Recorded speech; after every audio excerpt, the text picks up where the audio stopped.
Kingam-panahy nampitondra ny lohateny hoe taiza sy ova. Tao anatin'ny fitaizana no nahitana ny fanovana, fitaizana mampiova sy fanovana mahatsara taiza, ka tsy adino hatraiza. Ny roso tao anatin'ny mangidy mba hazahoana ireo mamy, sedra maro nandalovana no niatrehana tamin'izany. Na dia ambony aza ny tanjona no tratrarina, tsy maintsy ny ezana no takarina. Tsy azo moramora ny faniriana raha te hivoatra, fa noho ny tonga any amin'ny farany dia tsy maintsy tafavoaka. Tao anatin'izy io dia tsy azo atao koa ny misotro toaka, ka ny ezana hatramin'ny farany mba tsy ho voaroaka. Tsy maivana aloha ireo zava-bita izay tao anatin'ny fitaizana sy ny sisa. Ny fanovana koa moa etsy andaniny, fa raha tsy mahay dia mety tsy mba hahazo ny rariny.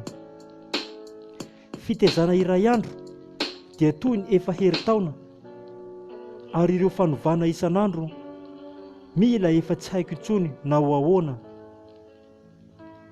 12 andro monja ny tsapana, kanefa hotrany 20 andro raha natao ny fandiniana sy rehefa narahana. Efa hita sy vakiana tokoa izany ny faharirana.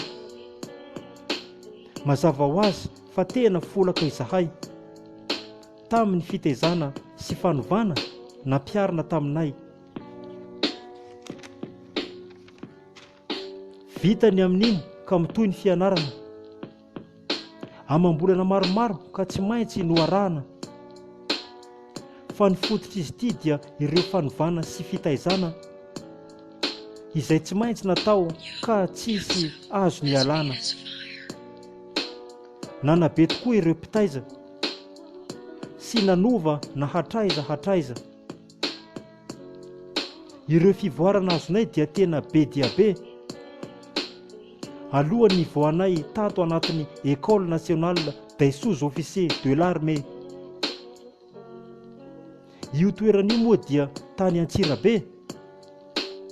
Fiofanana iraisam-pirenena ho an'ny miaramila ho manamboninahitra, izay tena tsara be.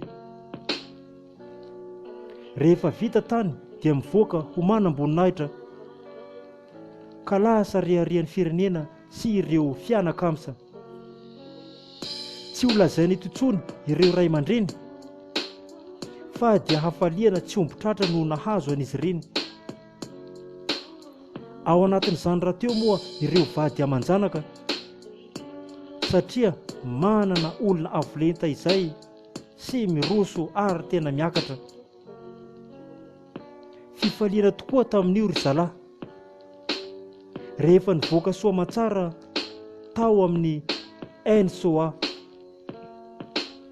ary avo mihitsy ny lanitra ka tsy takatra. Fa izaho miatrika azy aloha dia tena mahatsiaro sambatra. Fifaliana no azo ary koa fahombiazana. Tanteraka ihany tia ny tanjona na dia tao anatin'ny ady sarotra. Ka izay ilay hoe tsy maintsy mivoaka ho mpandresy, noho ny heritsaina tena mafy ka tsy nanaiko ho resy. Maro ihany aloha ireo fitsapana izay nolalovana ary koa nosedrana, fa izahay tsy nialangalana tao anatin'ireo fitaizana sy fanovana. Mpanoratra izaho Patrick, na hoe Kinga Black. Official.